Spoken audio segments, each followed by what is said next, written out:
सुबह जो चर्चा चली थी, बात आप लोगों के समझ में आया? एक मिनट का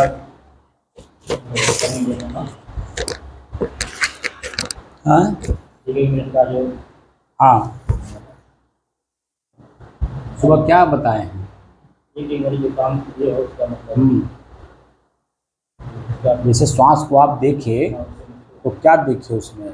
सुगंध दुर्गंध सामान्य, ठंड गर्म शीतल, नाक के निचले हिस्से पे, नाक ओंठ के ऊपरी हिस्से पे यानी मूंछ के एरिया में गीलापन, सूखापन, खिंचाव, खुजली। तो वो सब क्यों दिखाया गया? इसीलिए कि एक वस्तु हवा है, हवा को पढ़ने के लिए ये सब चीज़ें दिखाई दी। हवा में क्या दिखाई दिया? कौन पढ़ रहा है? पढ़ने वाला कौन है? क्या नाक स्वयं अपने आप में पढ़ रहा है? क्या हवा अपने आप में पढ़ रहा है? पढ़ने वाला कोई और है कि नहीं? कोई और है कि नहीं? मैं हूँ कि वो तो बात की बात, कोई है कि नहीं? हवा तो अपने आप में पढ़ेगा नहीं, नाक अपने आप में पढ़ेगा नहीं, सुगंध दुर्गंध उसमें आ रहा जा रहा, उसको क्या पता है कौन पढ़ रहा है? वो पढ़ने वाला कौन है वही तो जानना है। आखिर अपने ही हम कर्म करके जो आप अपने को कहने जा रहे हैं कि मैं ही हूँ, तो मैं ही तो अपने आप को पढ़ूंगा और किसको पढ़ूंगा? अपने शरीर के साथ जो इंद्रियां जुड़ी हुई हैं, आँख नाक कान, इनको प्रयोग करने वाला मैं ही तो हूँ। बोलिए, कौन प्रयोग कर रहा है? आपके शरीर के हाथ का प्रयोग कौन कर रहा है? आपकी पत्नी कर रही है? आपका बेटा कर रहा है? स्वयं कर रहे हैं कि नहीं कर रहे हैं? तो उसका रिस्पॉन्सिबल कौन होगा? तब फिर तो क्या इस बात का हमें जानकारी है कि शरीर के अंग को हम प्रयोग कर रहे हैं? तो कौन से अंग का प्रयोग कर रहे हैं, कहाँ प्रयोग कर रहे हैं? बोलिए, बात का हमें जानकारी होनी चाहिए ना। मेरे ही शरीर के अंग है, शरीर मेरा है, शरीर के अंग मेरे हैं, तो उसका प्रयोग कौन कर रहा है? मैं ही तो कर रहा हूँ। स्वयं अपने आप में तो प्रयोग होगा नहीं है। अगर स्वयं अपने आप में प्रयोग होता तो मुर्दे का भी तो हाथ पैर अपना हिलता कि नहीं हिलता? बोलिए, एक नहीं हजारों मुर्दा आप लोग देखे होंगे क्योंकि शमशान घाटों पे है। बोलिए, कोई मुर्दा को बता दीजिए आपकी पत्नी खुद की मर गई, अब बता दीजिए उनका पैर अपने से उठ करके चली गई शमशान घाट पे। बोलिए, क्या अपने से बांस काट कर ले आई? तब तो आखिर उस शरीर में जो है वही तो प्रयोग कर रहा है। तो मैं शरीर में अपने हूँ, तो मैं अपने शरीर के अंग को प्रयोग कर रहा हूँ। कौन से अंग को किस समय प्रयोग कर रहा हूँ, इस बात की जानकारी हमें होना चाहिए ना, क्योंकि उसका परिणाम जो आएगा उसका उपभोग भी तो मुझे ही करना होगा, है सुख दुख के रूप में। और हम चाहते हैं मोक्ष। बोलिए, मोक्ष को देखना चाहते हैं तो मोक्ष को कैसे देखेंगे? मोक्ष को देखने से पहले हमें अपने शरीर के अंग, उनके कर्म, उनके परिणाम एक एक मिनट का हमें देखना होगा। तो क्या होता है, अगर आपके हाथ से दिन भर में किसी को आपने पानी पिला दिया तो शाम के टाइम मन बहुत प्रसन्न होता है कि आज मैंने अपने हाथ से सेवा किसी की, पानी पिलाया, किसी को गुड़ खिला दिया, किसी को 10-5 रुपया दे दिया, 100-200 रुपया दे दिया, जो जैसा है। तो मन अंदर से गदगद होता है, प्रसन्न होता है कि आज मैंने कुछ किया, ऐसा लगता है। लेकिन जब कर्म नहीं करेंगे तो भारीपन लगेगा। क्यों? क्योंकि कल जो आपने किया था वो आज मिला, आज जो आपने खर्च कर दी तो कल के लिए तो आपने रखा नहीं। तो कल के लिए जब रखा नहीं तो फिर उसके लिए आपको अलग से मेहनत करना पड़ेगा। बोलिए, आज आप किसी की सेवा किए रहेंगे तो कल आपका सेवा करने वाला अपने आप तैयार हो जाएगा। आपको तैयार करने की जरूरत नहीं है, तो तैयार हो जाता है। लेकिन जब आप खुद ही तैयार सेवा नहीं किए हैं, हमारे भारतीय संस्कृति में इसीलिए बच्चों से बुजुर्गों की सेवा करवाई जाती है। तो करवाई जाती है, उसका क्या रीजन है? क्या रीजन है उसका रीजन खोजिए तो एक एक मिनट में तो पता चलेगा कि वो जो बूढ़ा जिसकी सेवा हो रहा है वह आज कल मरेगा ना, मरेगा कि नहीं मरेगा? बोलिए, तो कर्म के अनुसार उसका जन्म होगा कि नहीं होगा? और जो ये बच्चा है, ये जब तक उसकी उम्र में जाएगा तब तक वो इसकी उम्र में आ जाएगा। कर्म की बात करता है, अव्वा की सेवा, नाती के रूप में, बेटा के रूप में, पड़ोसी के रूप में, किसी रूप में वो आएगा, क्योंकि उसके भी अपने कर्म संस्कार है ना। लेकिन वो आपके उस लक्ष्य को पूरा करने के लिए, उस समय के लिए वो आपको वहाँ आ जाएगा, कहीं भी रहेगा। और सब चीज़ें हम लोग आँख तो बंद किए हुए इसलिए दिखाई देता नहीं, सब कुछ दिख रहा है, सब कुछ दिखता है जब आप देखना चाहें तो। जो हमारे यहाँ विद्यार्थी रहता है वो मेरा कौन लगता है? ना मेरे गांव का है, ना मेरे रिश्तेदारी का है, ना मेरे परिवार का है, कहीं का नहीं है, खाली किराएदार है विद्यार्थी लेकिन है किराएदार हमारे यहाँ। मेरे पैर में अभी 4-5 दिन से वो बांधा जा रहा है, बैगन बांधा जा रहा है। वो खुद जा कर के मेरा रोटी भी बना रहा है, सब्जी भी बना रहा है, बर्तन भी मांज रहा है, और वो जो गर्म करके मेरे पैर में वो बांध भी रहा है। मेरे तो नहीं है, लेकिन मैंने उसकी कभी सेवा की होगी, वो उम्र में आ करके जब वो आकर के सेवा करा। भले वो कहीं जन्म लिया हो, लेकिन देखिए संजोग, उसी को कहते हैं संजोग, वो संजोग अपने आप घट जाता है, वो व्यक्ति वहीं पे पहुंच जाता है। हमारी संस्कृति जो है एक एक विषय पे जन है वो 6-6 प्रश्न करके, एक बार नहीं 2-2, 3-3 बार प्रश्न करके उसको निकालने की कोशिश करते हैं। तब उसमें निष्कर्ष निकलता है कि जो आपने दिया है खुद, जिसको दिया, जिस रूप में दिया, जिस भाव में दिया, जिस क्रिया में दिया, वही व्यक्ति, वही वस्तु आपके सामने आके प्रस्तुत हो समय से। एक मतलब कर्म सिद्धांत की बात किया उसने। और यहाँ हम कर्म को बिना त्यागे मोक्ष कैसे प्राप्त कर पाएंगे? क्योंकि हम दुख सुख से परे होना चाहते हैं, यानी शरीर से ही हम मुक्त होना चाहते हैं। तो शरीर से मुक्त कैसे होंगे? शरीर के प्रत्येक अंग में जहाँ मैं हूँ उससे अपने को वंचित करना होगा, अलग करना होगा। और जब तक अलग होकर के देखेंगे नहीं, श्वास जब तक अलग दिखाई नहीं देगा, शरीर के सारे अंग अलग अलग कैसे दिखाई देंगे? बोलिए। और जब भीतर से चेतना में रह करके देखेंगे तभी तो जान पाएंगे। और जब तक भीतर से चेतना में नहीं रहेंगे तो मेरा श्वास मेरे से अलग है, कहाँ अनुभव होगा? बोलिए। अब परसों आप मेरे से प्रश्न पूछ रहे हैं कि कैसे अलग होता है, जो कि 1046 दिन से आप वही काम कर रहे हैं। बोलिए, आप खुद अपने आप से प्रश्न करिए कि मैं वही रात दिन वही बात बोल रहा हूँ, सुबह भी शाम भी, कि श्वास मेरे से अलग है, क्योंकि श्वास एक तत्व है, वो हवा, और हवा मेरे से अलग है, और मैं भी एक तत्व हूँ, दोनों अलग अलग हैं, अलग अलग। मैं चेतनावान हूँ, वो चेतनावान नहीं है। वो अपने आप को नहीं जान सकता, ना मुझे जान सकता है, लेकिन संजोग है तो उसकी वजह से मैं इस शरीर में जिंदा हूँ। श्वास की वजह से ही तो मैं इस शरीर में हूँ। अभी श्वास बंद हो जाए, मैं इसमें जान रह करके भी नहीं रह पाऊंगा, जो कि शरीर मेरा है, लेकिन श्वास की वजह से हूँ। तो श्वास अगर निकल गया या बंद हो गया, आना जाना बंद हो गया, तो मैं इसमें नहीं रह पाऊंगा।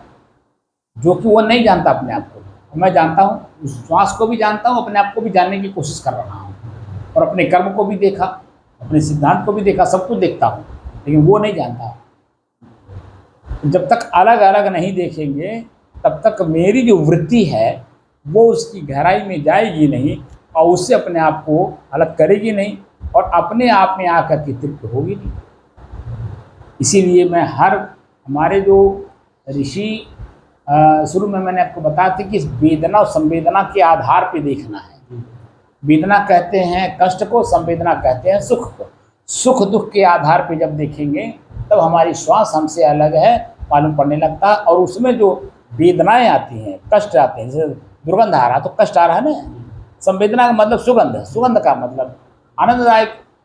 तो हमारा ही नाक हमको कब आनंददायक अनुभव करा रहा है, हमारा ही नाक कब हमें कष्टदायक अनुभव करा रहा है, कब शीतलता कब गर्मी, समय समय से होगी। और समय समय से जब जो चीज़ें हम देखते हैं तो उसी आधार पे हम अपने आप को भी मेंटेन करते हैं, क्योंकि वो मैं हूँ नहीं। इसीलिए मैंने आपको कहा ना, आपको फेल हो गए, हर बात में फेल हो जाते हैं। यहाँ बचवा मारा था, आप साधक को, आपको अपने नाम को साधना है, कहाँ बैठ पाए आप? जो कि मैं उसके पहले बता चुका हूँ कि नाक में कितनो दुर्गंध आवे और शांत पूर्वक मैं वहाँ बैठा रहूँ, तब आपकी नाक अपने बस में हुई। नाक हमारे बस में नहीं है, ये तो ये इंद्रियां ही, ये शरीर ही तो मेरे बस में नहीं है, शरीर के कण मेरे बस में नहीं है। इसीलिए तो मैं कुछ का कुछ कर बैठता हूँ, उसका परिणाम जब आता तो चिल्लाता हूँ, करता अपने हूँ, अब परिणाम जब आता तो कहते हैं कि भगवान कर दिया। एक घट घट की हर जीव की यही कहानी है। अब वही कहानी अगर हमारी भी रहे तो उनमें हमारे में क्या अंतर है? बोलिए। हम लोग अंतर ढूंढने के लिए नया बैठे हैं। यहाँ हम लोग जो बैठ रहे हैं, साधना कर रहे हैं अंतर को ढूंढने के लिए, और अंतर ही ना ढूंढ पाए तो क्या होगा? बोलिए क्या होगा? खाली समय बर्बाद हुआ ना। तो समय बर्बाद करने से आपका भविष्य खराब होगा, और काम करने से भविष्य संवरता है। खेत में जाइए, खूब निराइए, खूब गुड़ाई करिए, खूब उसको चिखुरिए, सब काम करिए, और समय से बिया उसमें डलवे न करिए। बोलिए। समय से बिया नहीं उसमें डालेंगे तो समय से फिर फसल कैसे काटेंगे? बोलिए। तो गंवार के गंवार, मूर्ख के मूर्ख, गरीब के गरीब वैसे बने के बने रह जाएंगे। लेकिन जब समय से बीज पड़ गया तो अभी तो हम आप लोगों को गुड़ाई, जुताई, निराई करा करके अभी खेत को बनाने की कोशिश कर रहा हूँ। अभी बीज तो नहीं डाला ना कि आप यही हो, उसका अनुभव तो नहीं कराया। स्वरूप स्थिति क्या होती है, आत्म स्थिति क्या होती है, उसके बारे में तो नहीं बोला हूँ। कैवल्य तक ले गया, और कैवल्य का अनुभव करने के बाद फिर भी जब आप बैठ करके आप वो नींद में चले जाते हैं। अकेलेपन का एहसास करिए अंदर से। अकेलेपन का एहसास किए बिना जब संसार में मैं क्या कर रहा हूँ, संसार मेरे साथ क्या कर रहा, मैं संसार के साथ क्या कर रहा हूँ, तो पता नहीं चलेगा। अपने अकेलेपन का एहसास कर, अपने अकेलेपन का एहसास होता है। कोई भी व्यक्ति मुझसे जो मिलता है वो मुझे काटने दौड़ रहा है, मुझे मेरा हर सामान छीनने के लिए दौड़ रहा है, मुझे निहंग करना चाहता है, कुल्ल कर देना चाहता है, बेवकूफ़ बना देना चाहता है। इस तरह से जब देखेंगे चारों तरफ से आग जहाँ लगी हो, आप तो जंगल में रहे हो, जंगल में चारों दिशा, मैंने उनका उदाहरण भी आपको दिया कि जंगल में चारों दिशा में आग लगा हो, वहाँ व्यक्ति निश्चिंत रह पाएगा? बोलिए। वहाँ तो बचने के लिए पहले अपने बचेगा, फिर दूसरे को बचाने का प्रयास करेगा। पहले अपने ही न बचे तो दूसरों को क्या प्रयास करेगा बचाने का? तो चारों दिशाओं में जब आपको भभकती हुई अग्नि दिखाई देगी, उसमें से जब अपने आप को निकालने का प्रयास करेंगे तब मानव जीवन सफल होता है। हम लोगों को जो वैराग मार्ग में पढ़ाया जाता है, वैराग्य इतना हुआ, मतलब दहकती हुई याग तक दिखनी चाहिए चारों दिशाओं में। हमारी इंद्रियां ही हमको जो जला रही हैं, अन्य लोग जला रहे हैं नहीं जला रहे हैं वो बात अलग, हमारा ही शरीर हमको जला रहा है। क्योंकि जो कर्म हम करते हैं इंद्रियों के द्वारा, उसका परिणाम जब सामने आता है, एक चेहरा सबके सामने हम नहीं स्पष्ट रूप से दिखा सकते हैं। सर नीचे रहता है और भीतर भीतर हम पश्चाताप में डूबे रहते हैं कि आज हम ऐसा कर्म ना किए होते तो ऐसा दुर्दिन देखने को ना मिलता। लेकिन वो है तो अपना ही ना, लेकिन वो हमेशा वो भी नहीं रहता है। अच्छा जन्म जो फूल माला पहन करके फोटो खिंचाते हैं हम लोग कैमरे के सामने, मीडिया के सामने, वो दिन भी नहीं रहता है। और अपने ही गले में जो जूते पड़ते हैं, कालिक पोते जाते हैं, वो भी दिन तो नहीं रहते। वो तो क्षण मात्र की जो क्रिया आपने की, उस क्रिया का परिणाम क्षण मात्र के लिए आपको मिल गया, लेकिन आप तो सनातन हो ना। उसी को देख करके फिर अपने आप में मेंटेन किया जाता है कि एक काम अब नहीं करना है, आगे इस कर्म को नहीं करना। तब जा करके धीरे धीरे धीरे आदमी के अंदर में सुधार होने लगता है। वही व्यक्ति जो बहुत दुष्ट होता है ना, वही सज्जन बनने के लिए संतों के पास आता है। वो धीरे धीरे धीरे धीरे अपनी सज्जनता को, दुर्जनता को सज्जनता में बदलता है, लोगों की सेवा करता है और अपना खुद का, अपनी इंद्रियों को अपने बस में करने का उपाय ढूंढता है। और जो गुरु महाराज उपाय बताते हैं, संत महात्मा उपाय बताते हैं, उसी का उपाय वो करते हैं और धीरे धीरे धीरे धीरे धीरे अपने आप को उस लेवल पे ले जाके खड़ा कर लेता है जहाँ वो चाहते हैं। अंगुलमाल डाकू, वाल्मीकि जी, गोस्वामी तुलसीदास जी, कितने लोगों का नाम गिना है। जो उस लेवल के लोग हुए वो वही चीज़ देखी जो उन्होंने देखा, वही हम लोगों को बताया। और जब हम लोग अपने उस लेवल पे आते हैं तब उनकी बात समझ में आती है और उनको धन्यवाद देते हैं। धन्य हो हमारे ऋषि, हमारे पूर्वज, हम लोगों को वो चीज़ दे गए जो हम कभी सपने में भी नहीं सोचे। लेकिन सुने, करें, उसका परिणाम देखें तब न मालूम पड़े कि वो क्या चीज़ उन्होंने कहा। एक शब्द एक सूत्र के रूप में देखे गए, एक एक लाइन एक एक सूत्र है। अब परिभाषित स्वयं करना पड़ता है।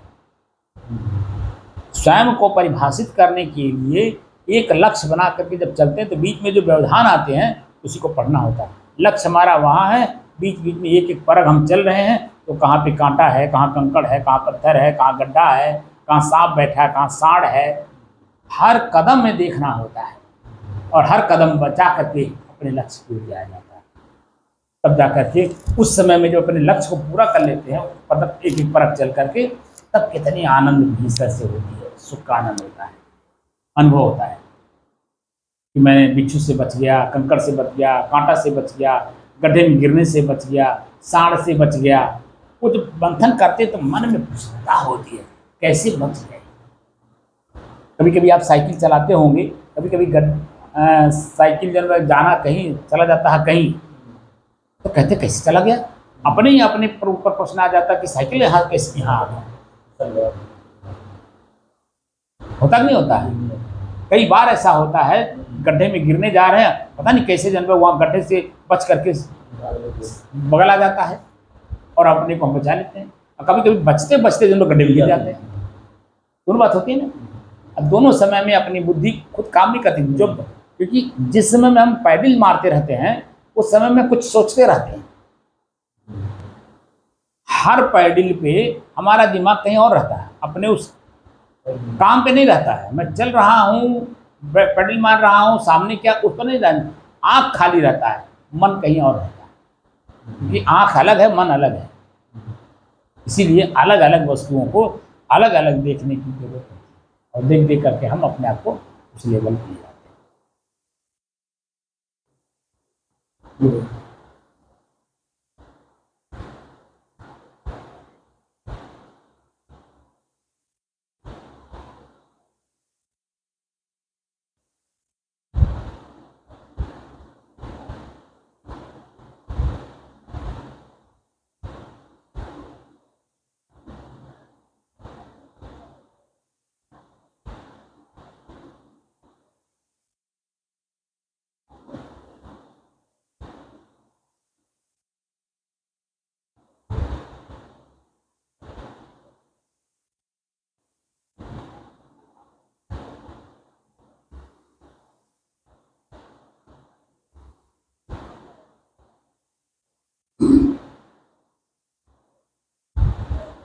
अपने ही चंचल मन को अपने ही बस में करके एकाग्रता, स्थिरता एवं स्वयं अपने आप में शांति का अनुभव करने के बाद स्वयं मैं कौन हूँ को जानने की दृष्टि से साधना करते करते आज 1048 दिन हो गए।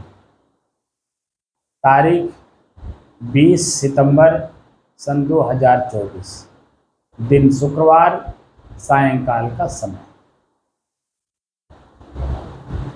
सुबह जो मैंने एक एक मिनट की चर्चा की थी, उस चर्चा में मैंने यही बताया था कि आँख खोलने से पहले जैसे ही भीतर में चेतना आए, सुबह जगने से पहले चेतना जैसे आए, आँख खोलने के पहले एक बार अपने मन को, शरीर को टटोलिए कि वर्तमान की हमारे मन की, शरीर की स्थिति कैसी है। दुखी है, पीड़ित है, प्रसन्न है, आनंदित है, गंभीर है, सामान्य है, किस तरह का। उसको जब पढ़ लीजिए, आँख खोलिए। आँख खोलते समय जो दृश्य हमारे सामने पड़ता है, किसी का चेहरा हो, वस्तु हो, कुछ भी हो, जैसे ही आँख खुले दृश्य जो पड़े, उस दृश्य पे अपने आप को देख करके महसूस करिए कि मन मेरा कैसा बन रहा है। क्योंकि आँख खुलते ही, दृश्य पड़ते ही मन बन जाता है अपने आप। तो उस मन में मन हमारा कैसा लग रहा है, प्रसन्न हो रहा है, दुखी हो रहा है, आनंदित हो रहा है या सामान्य है, किस तरह का है। आप शौच में जाइए, बाथरूम में जाइए, दातुन करिए, हर कर्म करते हुए क्योंकि एक ही समय में सभी काम नहीं करेंगे, एक एक मिनट का अंतराल होता है, 2-2 मिनट का अंतराल होता है, 3 मिनट का, 5 मिनट का जो अंतराल होता है, उस अंतराल में मन को पढ़िए कि हमारा मन क्या सोच रहा है या किस भाव में जा रहा है। आनंदित भाव में जा रहा है, प्रसन्नचित भाव में जा रहा है, दुखी मूड में हो रहा है, पश्चाताप में डूब रहा है, या सामान्य है, किस तरह से है।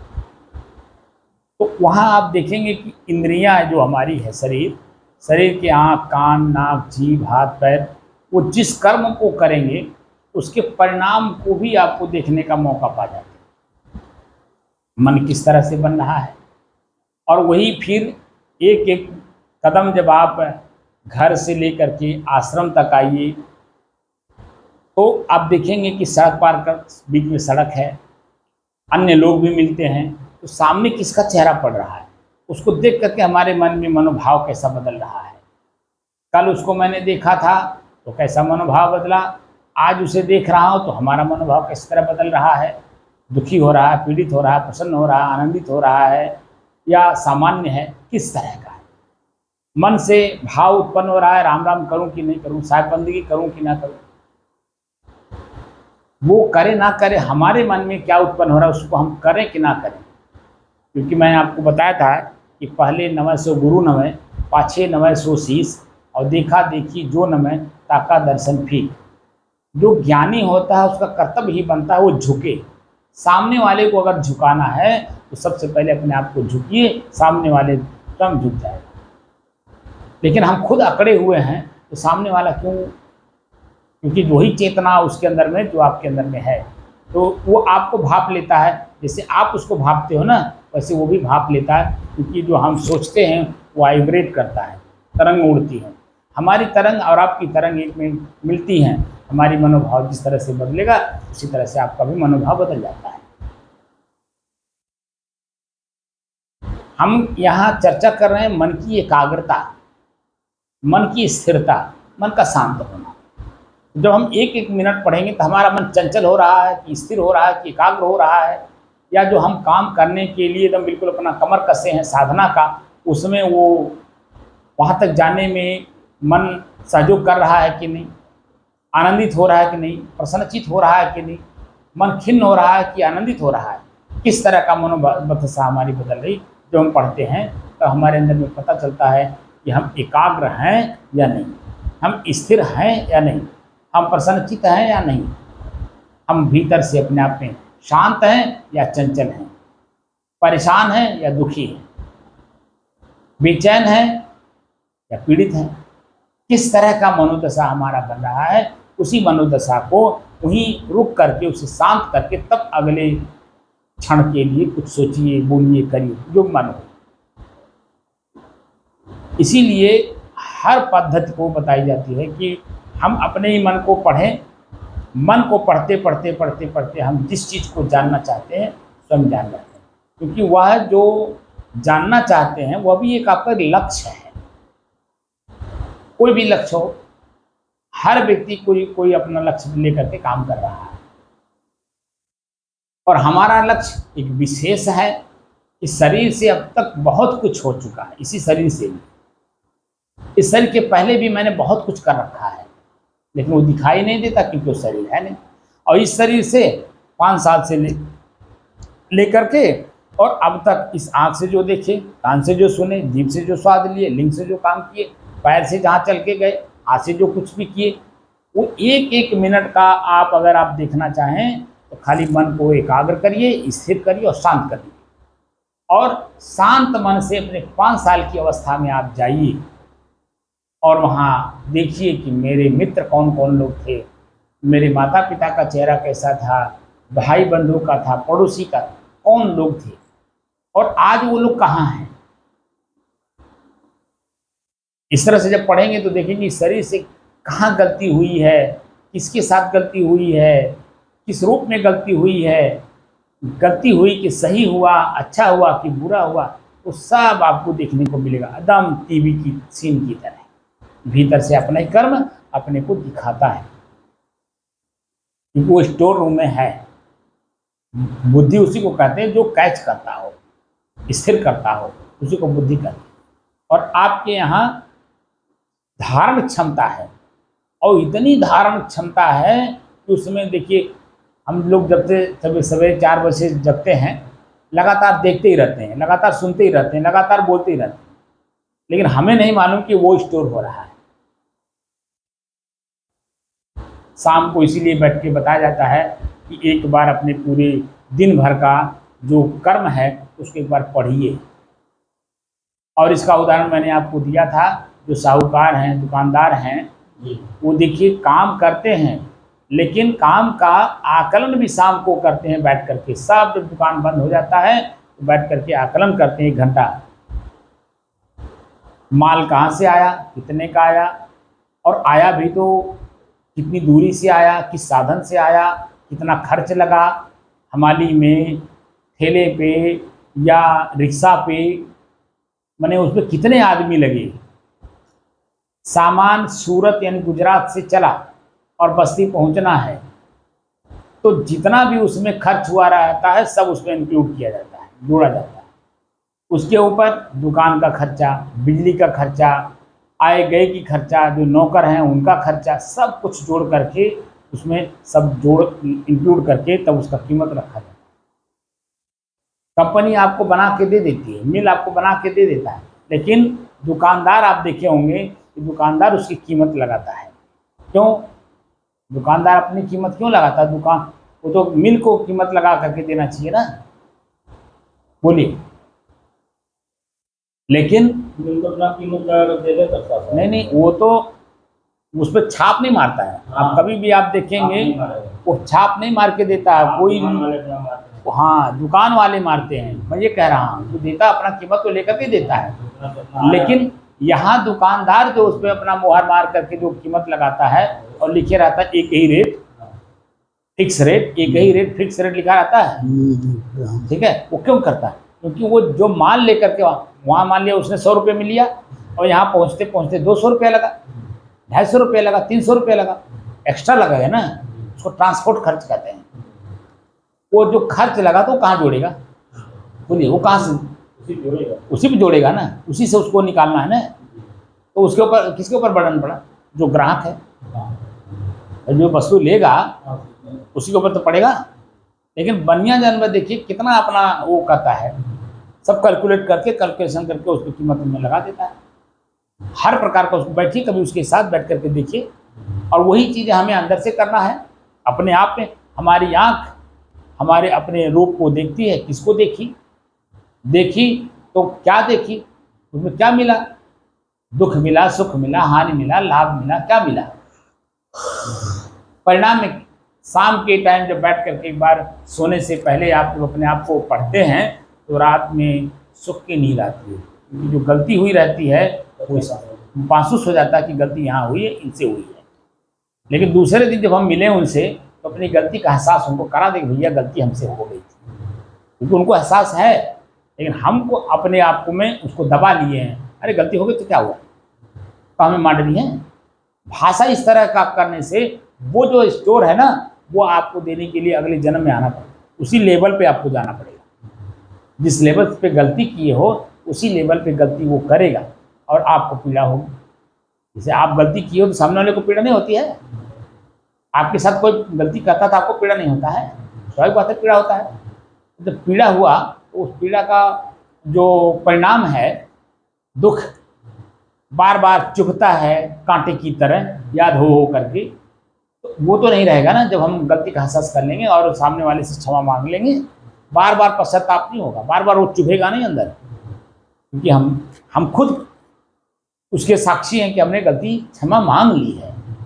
अब वो ना दें ना करें उनका विषय है, हमारा विषय नहीं। हमने गलती अपनी एहसास कर ली और दोबारा हम सचेत रहते कि वो गलती हम किसी दूसरे के साथ ना करें।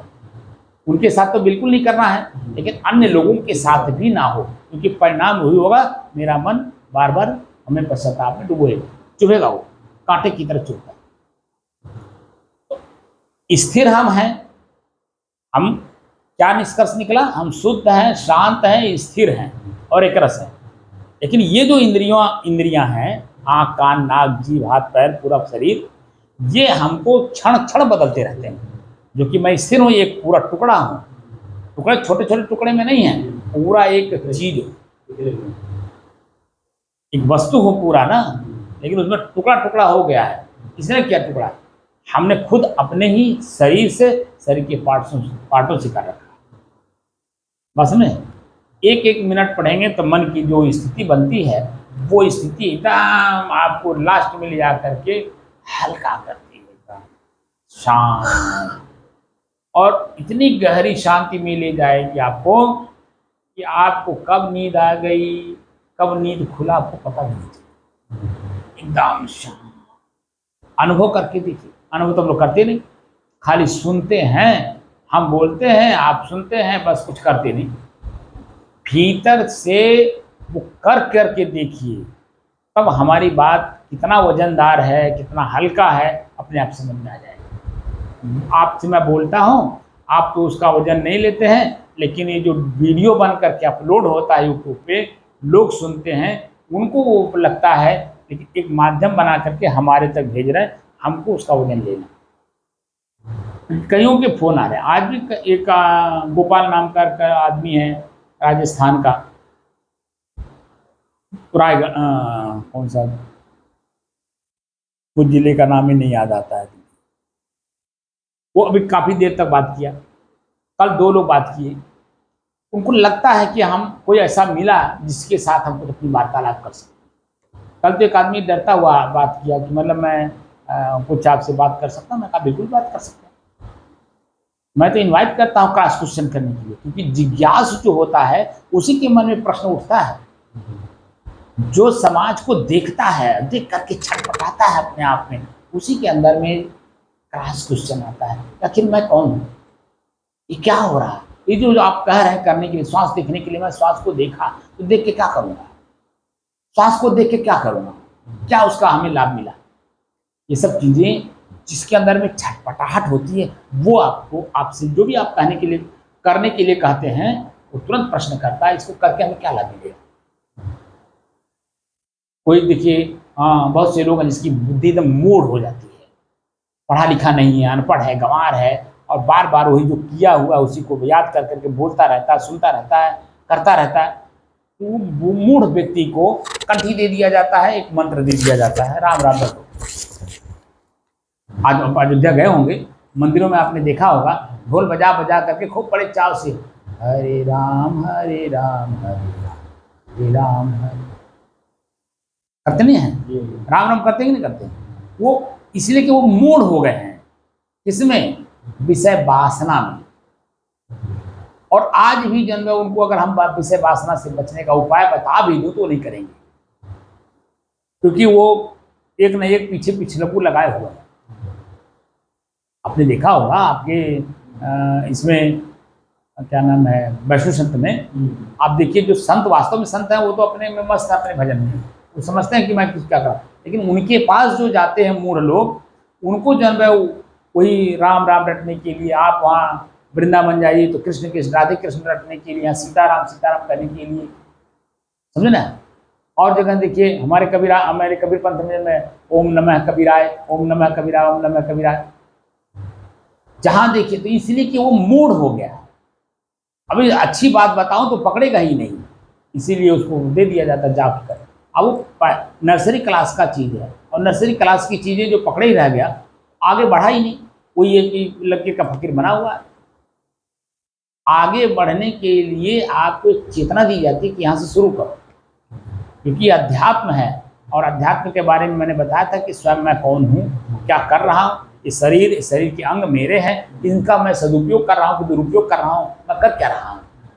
मैं आज गरीब हूँ तो क्यों गरीब हूँ, मैं अमीर हूँ तो क्यों अमीर हूँ, मैं ज्ञानी हूँ तो क्यों ज्ञानी हूँ, मैं साधनारत हूँ, मैं साधनावान हूँ, सिद्ध पुरुष हूँ तो क्यों हूँ, किस बात से सिद्ध हूँ। सिद्ध का मतलब होता है एक चीज को प्राप्त करना।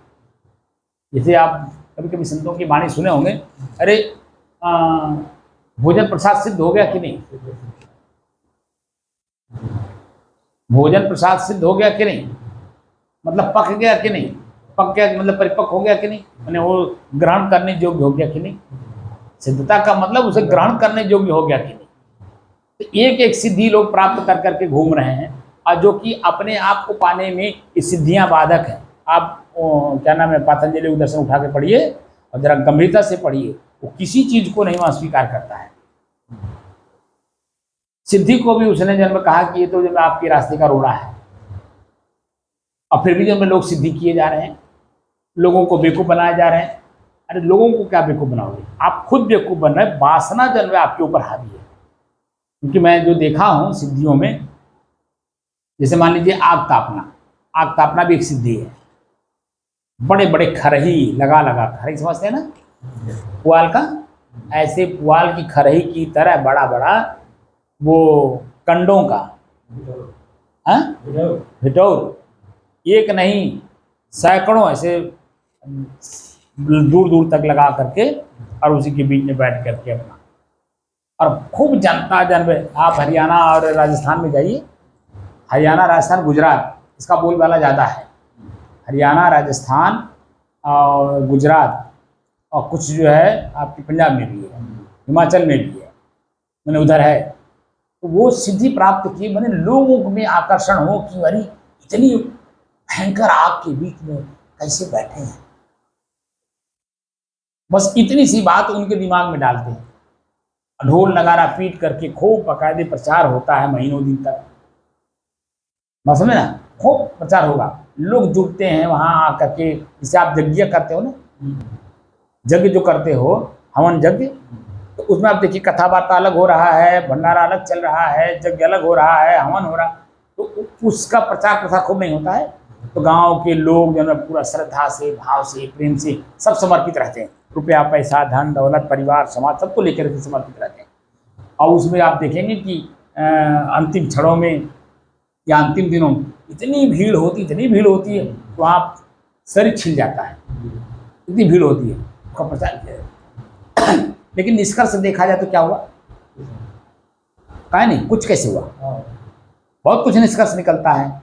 जो आयोजक मंडल है उसमें आपने कभी देखा है, वहां निर्णय आता है। आयोजक मंडल जो होते हैं लास्ट में आपस में बंटवारा जो होता है, खर्च कहाँ हुआ, कहाँ से लेन देन हुआ, क्या हुआ, सब कुछ करने के बाद जो शेष बचता है ना, उसमें देखिए, अरे आप जब आपके घर में कथवा जो होता है तो पंडित जी आते हैं, नाव भी तो रहता है सतवा, होता नहीं होता है, मैंने आपके गांव में तो प्रत्यक्ष प्रमाण है। तो निष्कर्ष वही देखा जाता है कि निष्कर्ष हम तो देने को तैयार हैं, लेने वाला किस भाव से ले रहा है, उसका सदुपयोग दुरुपयोग क्या हो रहा प्रत्यक्ष दिखाई देता है, लेकिन हमारी आंख कहाँ खुलती है। पूरे गांव के लोग देखते हैं, एक घर में कथा होती है और जब अंतिम में जब बंटवारा होता है, जब आपस में तू होता है, सभी लोग देखते हैं, लेकिन फिर भी आंख मूंद करके फिर भी कर्म करवाते हैं, जो कि उसी भागवत में लिखा हुआ है, स्पष्ट नियम लिखा हुआ है कि कथावाचक कैसा होना चाहिए और श्रोता कैसा होना चाहिए। क्योंकि कथा और व्यथा दो चीजें हैं, सुनने वाला व्यथित है, कथा करने वाला वो निर्द्वंद है, निश्चिंत है, निष्फिक्र है। अरे भाई जिसके पैर में कांटा नहीं गड़ा होगा वही तो दूसरे का कांटा निकालेगा, जिसका हाथ नहीं बंधा होगा वही तो दूसरे को खोलेगा। बोलिए, जब सबका हम तीन लोग बैठे हैं और तीनों का हाथ बंधा ही हो तो कौन किसका हाथ खोलेगा? बोलिए, जिसका हाथ खुला होगा वही तो हमारा हाथ खोलेगा। तो जब वासना में वो खुद भी है कथा सुनने वाला और वासना में कथावाचक भी है, बोलिए, वही भागवत में उदाहरण के रूप में बताया गया है। साफ साफ लोग बताते हैं कि वेद व्यास जी जब बुलाए गए राजा परीक्षित के यहाँ, तो उन्होंने कहा कि भाई मैं तो आप लोगों के लिए लिख तो दिया, लेकिन मैं बाँचने का अधिकार नहीं रखता हूँ, क्योंकि मेरे अंदर में त्याग नहीं है कि मैं वासना से, मेरे बीवी हैं, बच्चे हैं, परिवार है। हाँ, एक है मेरा ही पुत्र है, त्यागी है, सुखदेव, उसके मुंह से आप सुन लीजिए आपका सारा। सुखदेव त्यागी हैं, वेद व्यास जी खुद में गृहस्थ हैं, तो वेद व्यास जी खुद जन्म अपने बाँचने का अधिकार नहीं बता रहे हैं और अपने पुत्र त्यागी को जन्म बाँचने का अधिकार दे रहे हैं, जो कि लिखा उन्होंने ही। बोलिए, लेकिन फिर भी हम लोग क्या कर रहे हैं? तो जो सिस्टम है, सिस्टम को तोड़ेंगे तो उसका परिणाम किसके ऊपर आएगा? तब आप इधर नहीं हैं, आप उधर पश्चिम में जाइए तो कथा जन्म भागवत कथा ज़्यादा से ज़्यादा लोग जन्म संतोष से सुनते हैं। आप पंजाब में जाइए, हरियाणा में जाइए, राजस्थान में जाइए, उधर भागवत अगर होगा तो संत वाचते हैं। सुरेश भागवत में लिखा है का और जो पंडित जी लोग हैं वो अन्न पंडिताई का काम सारा वही करेंगे, लेकिन कथावाचक के रूप में वेद व्यास गद्दी पे वही बैठेंगे जो त्यागी होगा। हमारे यहाँ उसका बिल्कुल विपरीत है। हमारे यहाँ बिल्कुल विपरीत है, क्योंकि साधु यहाँ हमारे यहाँ ही माना जाता है कि कंठी ले लिया और वो गोमुख में रख करके और खाली बस आंख बंद करके रहा, यानी मूर्ख समझते हैं हम लोग। जो कि साधु मतलब होशियार, ज्ञानी, चरित्रवान, गुणवान, स्थितिवान, अपने आप में स्थित हो, जो स्थितवान उसको बोलते हैं, तो अपने आप में स्थित हो। तो जब स्थितवान व्यक्ति से हम लोग, मैं खुद भी, कोई अगर हम मुझसे कहता है कि मुझे दीक्षा दे दीजिए, कंठी माला मंत्र दे दीजिए, तो उसमें क्या क्या लगेगा जरा वो लिस्ट दे दीजिए। मैं कहता कोई लिस्ट नहीं है, अरे हमारा आपका संबंध जुड़ना है, खाली माला पहनना है आपको, मंत्र सुनना, मंत्र मतलब सलाह लेना होता है। तो सलाह एक बार के देने से सलाह नहीं जीवन भर चलता है, बार बार जब संत का दर्शन करना होता है, बार बार उनकी वाणी को सुनना होता है, बार बार उनकी वाणी का मंथन करना होता है, चिंतन करना होता है, और जहाँ नहीं समझ में आता वहाँ बैठ करके सत्संग करना होता है। सत्संग का मतलब अपनी बात को कह करके उसका बात का अर्थ लेना। मैंने आपने ये बात कहा तो किस अर्थ में हम काम करें तो उसका लाभ हो। तो लाभ के लिए जब लोग उसका, मैंने जब हम सत्संग कर रहे हैं तो किस लाभ के लिए, यानी आत्मज्ञान हो, स्वयं का ज्ञान हो कि मैं क्या कर रहा हूँ, मेरा हाथ, मेरा पैर, मेरा जीव मेरा हिल रहा है, शब्द निकल रहा है, सामने वाले को पीड़ा दे रहा है कि कष्ट दे रहा है कि आनंद दे रहा है कि अपना परिचय करा रहा है, ये मुझे ज्ञान होना चाहिए, नहीं होना चाहिए, ये मुझे खुद को ज्ञान होना चाहिए। उसी हिसाब से फिर हमारी जबान चलेगी, चाहे जल्दी जल्दी चले, चाहे स्थिर होकर के सोच करके बोलें, चाहे जैसे बोलें, लेकिन आवाज़ जो निकलेगी वो आवाज़ एक रूपता में जाएगी कि मैं कौन हूँ। हमारा लक्ष्य है कि मैं कौन हूँ। हम साधना कर रहे हैं तो किस लिए साधना करें, अपनी आँख कान नाक को अपने बस में करने में, क्योंकि हमने इसको फ्री छोड़ दिया है। और इसी के परिणाम में जो हम जब दुखी हो रहे हैं तो पता चल रहा है कि जो मेरा ही अपने कर्म है। तो कैसे अपने आप को सुधारें, तो जो सुधरे हुए लोग हैं, जिस रास्ते से अपने आप को सुधारे, वो भी हमारी तरह पहले थे, लेकिन उन्होंने अपने आप को सुधारा। तो किस रास्ते से जाकर के अपने आप को सुधारा कि समाज के सभी लोग उनको अपना आदर्श मान रहे हैं, उन्हीं का आचरण अनुसरण करने के लिए हम लोग उनके पास जाते हैं। तो वो जो अपने अपनाए रहते हैं उसी को बताते हैं, और उसी को धीरे धीरे हम भी करते हैं, तो पता चलता है कि हम भी वही हो जाते हैं, जो वो हैं वही हम भी हो जाते हैं, क्योंकि वही रास्ता हमने अपना लिया। समझे ना? तो ये जो साधना है स्वयं के परिचय के लिए, मेरा हाथ, मैं और मेरा हाथ, हाथ का प्रयोग कौन करा? क्या अपने आप में हाथ प्रयोग हो रहा है? मैं कर रहा हूँ। मैं हाथ को चला रहा हूँ तो कहाँ चला रहा हूँ, किस रूप में चला रहा हूँ, उसका परिणाम क्या होगा? आँख देख रही है तो किसको देख रही है, इसका परिणाम क्या आ रहा है? कान शब्द सुन रहा है, उसका परिणाम किसके ऊपर आएगा? कान के ऊपर तो आएगा नहीं, आएगा मेरे ऊपर। तो मैं इनको अपने बस में नहीं कर पा रहा हूँ, तो क्यों, क्या कारण है? क्योंकि मैं उसमें आसक्त हूँ, उसके बिना नहीं रह पा रहा हूँ, जो कि अंत में पता चलता है कि वो नष्ट हो जाता है, आपको रहना पड़ता है। जैसे एक समय रहा होगा, पत्नी को पाने के लिए बड़ा ललक रहा होगा, मिल भी गई, स्थिर भी रही, 10-20 साल जो भी रही हो, लेकिन आपके पहले वो चली गई, तो क्या आप नहीं हैं? क्या उसके पहले नहीं आप थे? जब वो नहीं मिली थी तभी भी तो आप थे। तभी भी जब आपको कभी दूर दूर तक नहीं सुनाई दे रहा था कि मेरा शादी होने वाला है, कोई औरत आने वाली घर में, कभी जब सुने नहीं थे तो भी तो आपका मन शांत था नहीं था, लेकिन सुन लिए तो मन चंचल हो गया। अब आँख ने देख लिया और चंचल हो गया, अब भोग लिया और चंचल हो गया। लेकिन वो बीच में ही आपको छोड़ करके वो बस चला गया, वो व्यक्ति चला गया, वो स्त्री चली गई, तो बता दीजिए फिर भी आप हैं कि नहीं? तब अपने इंद्रियों को कंट्रोल नहीं कर रहे हैं, बोलिए। और वही चीज़ अगर जो बीच में जो दूरी लेकर के हम लोग कर्म कर लेते हैं, 18 साल से लेकर के 40 साल, 45 साल, 50 साल तक, यानी जब तक हो रहा है, वो जो कर्म कर लेते हैं, अगर उसको हम मेंटेन कर लें तो अंत में जाकर के हमें मसोट करके, मन मसोट करके अपने बस में करना पड़ता है। और वही अगर हम पहले से जानबूझ करके कर लें तो अभ्यासित हो जाएंगे।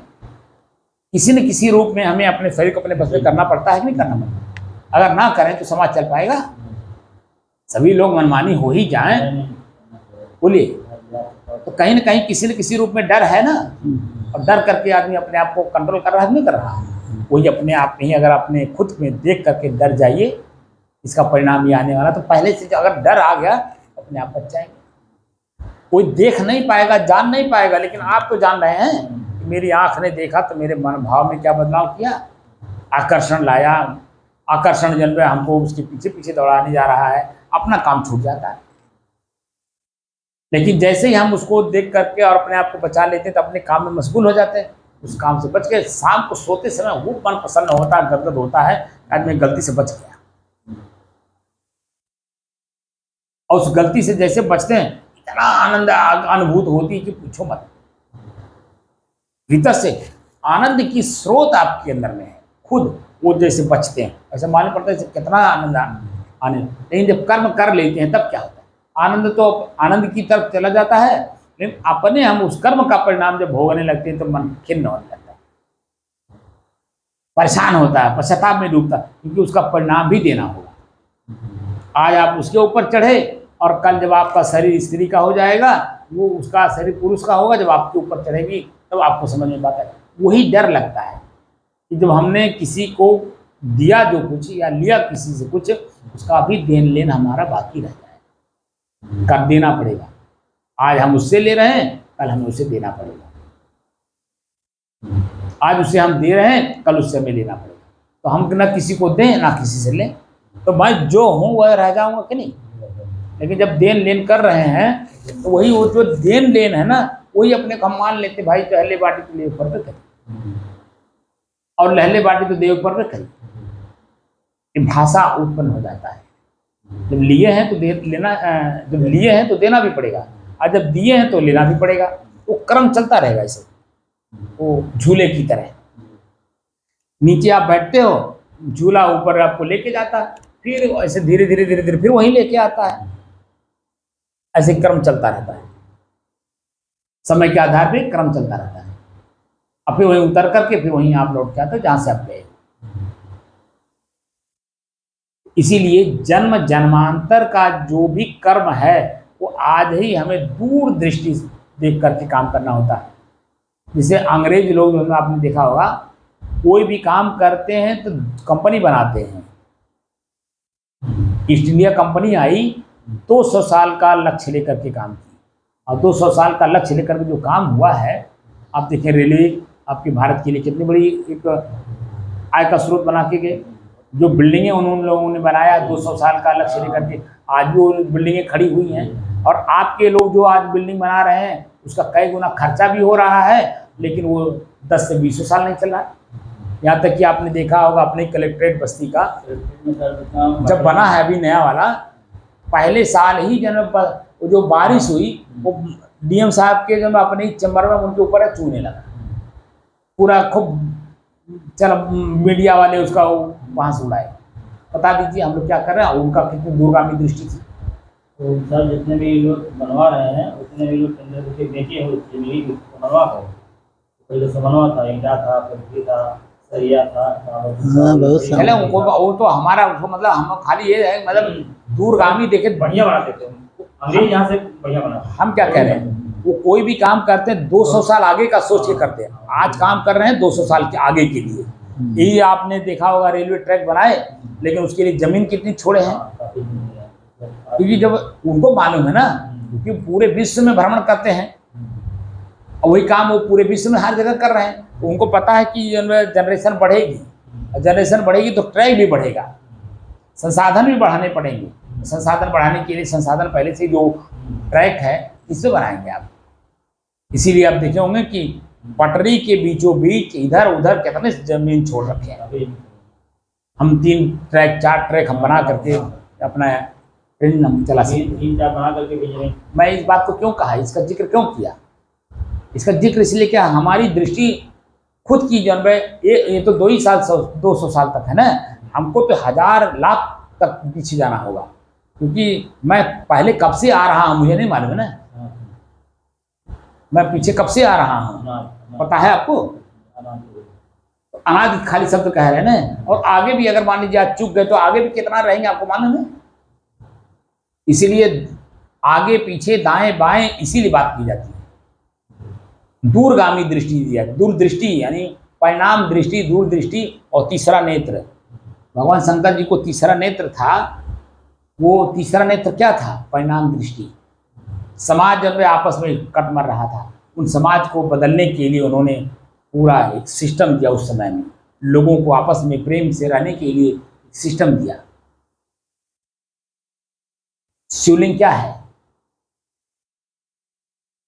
जो आप जाते हो मंदिर में, शिव के मंदिर में, वहां जो आप जल चढ़ाते हो, उस जल किस पर चढ़ाते हो आप? वहां दोनों लिंग है कि नहीं? नीचे जो कटोरी है वो स्त्रीलिंग है और ऊपर जो खड़ा है वो पुरुष लिंग है, यानी दोनों समान है। आपने कभी फोटो देखा होगा तो दोनों का अर्धनारीश्वर बताया जाता है। फोटो में आपने देखा होगा अर्धनारीश्वर, मतलब जितनी कीमत आपकी है उतनी ही कीमत स्त्री की है, और जितनी कीमत स्त्री की उतनी कीमत आपकी, क्योंकि चेतना स्तर पे दोनों ही। कितनी दूरदृष्टि है। क्योंकि हम लोग अभी वर्तमान में आप देखिए, जब शादी होकर के आ जाता है तो पुरुष अपने आप को बहुत बड़ा मानता है और स्त्री को घर में दबाए रहता है।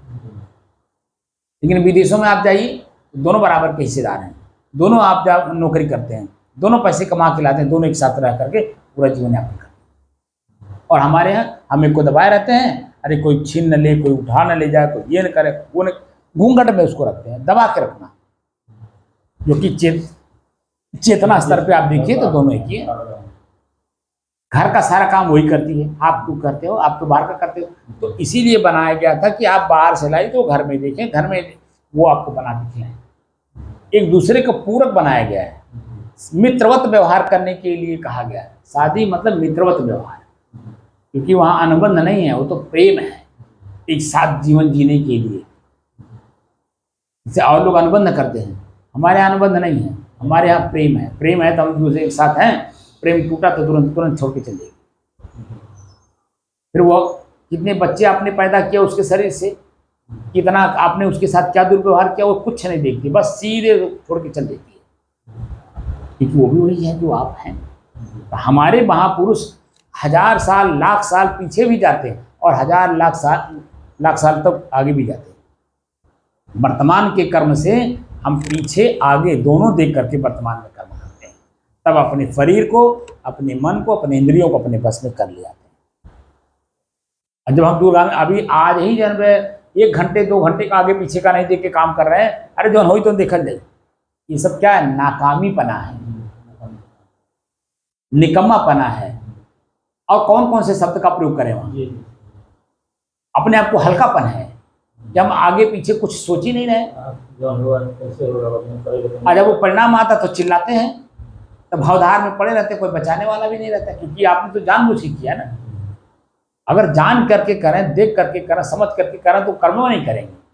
और जब मारेंगे नहीं किसी को तो आपको क्यों कोई मारेगा, क्योंकि वो पीड़ा देगा। लेकिन जब आप मनमानी ढंग से काम किए तो जो आपके साथ होगा वो सब तमाशा देखेंगे, क्योंकि आपने खुद किया, जानबूझ के किया। इसीलिए कहा जाता है कि कोई भी काम करिए पहले रुकिए, देखिए, जानिए, समझिए, करने लायक हो तो करिए, नहीं तो वहीं तुरंत उसको दबा दीजिए। आखिर वो काम हम लोग करते हैं, कब करते हैं? जब शरीर काम लायक नहीं रह जाता है। शरीर ये काम लायक नहीं रह गया तब कर रहे हैं, तो कौन सा तीर मार रहे हैं आप? शरीर जब तंदुरुस्त हो, काम करने लायक हम हो, उस समय हम ऐसा काम ना करें जो परिणाम हमें गलत महसूस हो। वही जो है आपका जीवन, आपकी आवाज़ पहले तो तेज रहेगी, आपका लीला तेज चमकेगा, आपके हर चरित्र में जो लोग आपके उस चीज़ को देख करके अपने अंदर में पाने की कोशिश करते हैं, हम भी ऐसे बने, हम भी ऐसे बने। लेकिन जब नहीं बनाते हैं तो कहते हैं मार ससुरा, अपने से अपन कर्म बिगाड़ ले। कहते नहीं कहते हैं? बोलिए, ये भाषा बोला जाता है नहीं बोला जाता है? मार ससुरा, अपने से अपन कर्म बिगाड़ ले, अपने खुद कही कि अपन कर्म बिगाड़ लिया। लेकिन जो जानकार लोग हैं, बुद्धिजीवी हैं, हर काम को करते हैं तो सोचते हैं, समझते हैं, विचार करते हैं, चिंतन करते हैं। जिन नहीं अपने समझ में आता है तो जो बड़े लोग हैं, सीनियर लोग हैं, उनके पास जा करके समय निकाल करके जाते हैं और उनके सिस्टम में जाते हैं, उनका सेवा करके तब जो है उनसे प्रश्न करके उसको जानने की कोशिश करते हैं।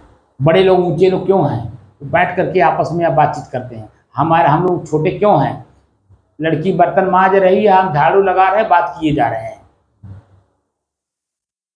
लड़की जो है, बेटी बर्तन मांज रही है, हम देख रहे हैं और हम खुद भी झाड़ू लगा रहे हैं और फिर भी जन हम उसको आगे की बात बताते, बेटी बर्तन मांज करके जरा चाय बना देना, पहले फिर खाना बना देना, अब झाड़ू लगा रही हूँ, बर्तन मांज। जो कि कोई भी काम योजनाबद्ध होता है, शाम के टाइम योजना बन जाता है, सुबह अपने अपने काम में आदमी लग जाता है। बड़े घरों में यही होता है। सब लोगों का अपना एक लक्ष्य, अपना एक टारगेट है, अपने अपने टारगेट पर अपने अपने लक्ष्य पे काम करते हैं। वो भी तो आदमी ही है, बोलिए। वही संसाधन उनके पास भी है, आँख, कान, नाक, हाथ, पैर, जीभ सब वही उनके पास भी है जो हमारे और आपके पास है। लेकिन वो सदुपयोग कर रहे हैं, क्योंकि कभी वो भी हम लोगों से भी नीचे थे, लेकिन उनकी चेतना जागी और चेतना जगा करके वो धीरे धीरे धीरे धीरे अपने आप को सुधारे और जब पुनर्जन्म में आए और नए सिरे से तुरंत ही जब ऐसे परिवार में, ऐसे समाज में वो वहाँ पहुँच गए जहाँ उनको वहीं से धीरे धीरे सुधरने का मौका मिला। लिखा भी है, हमारे शास्त्र हर बात को लिखे हुए हैं कि जो जन्म होता है, लिखा है कि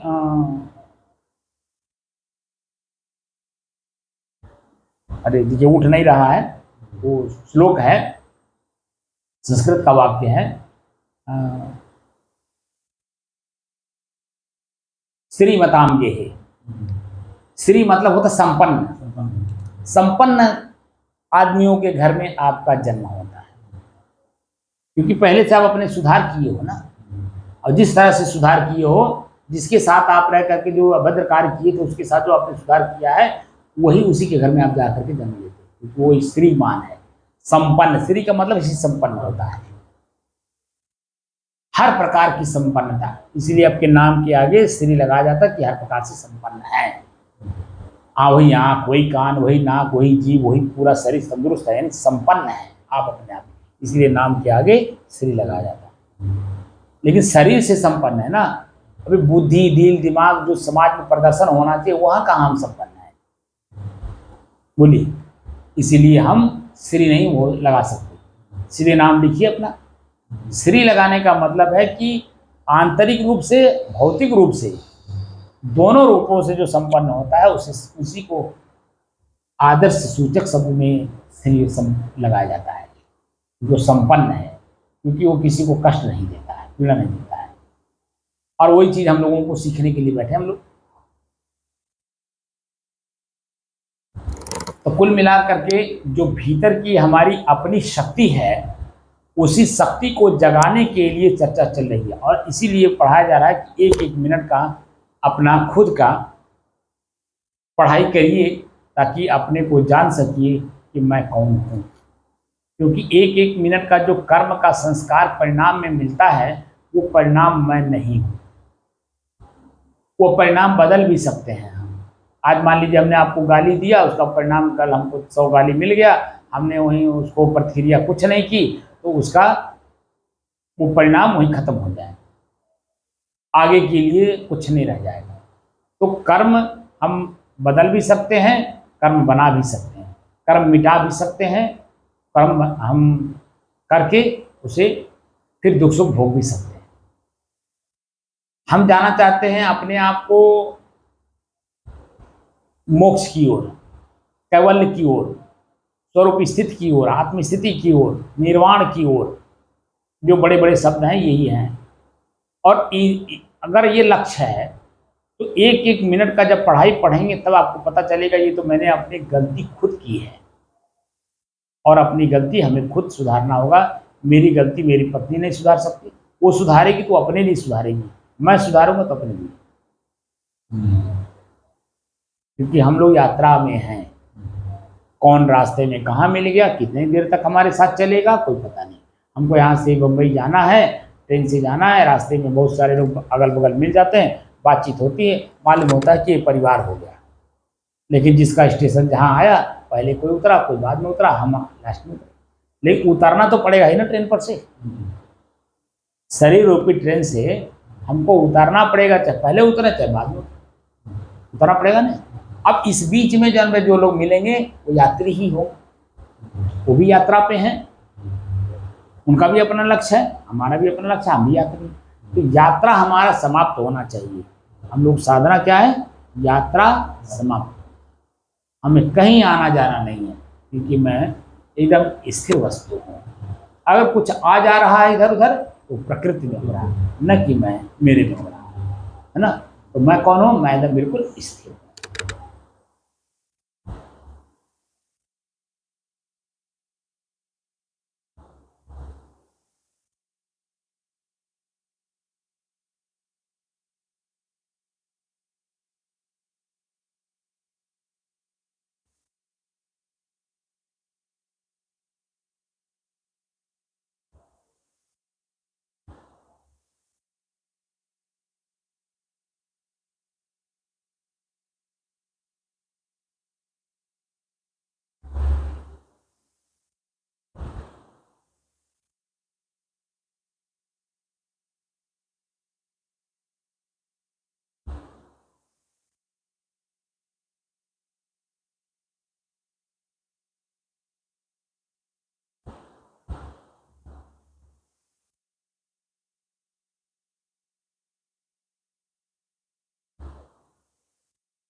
साहिब बंद कर।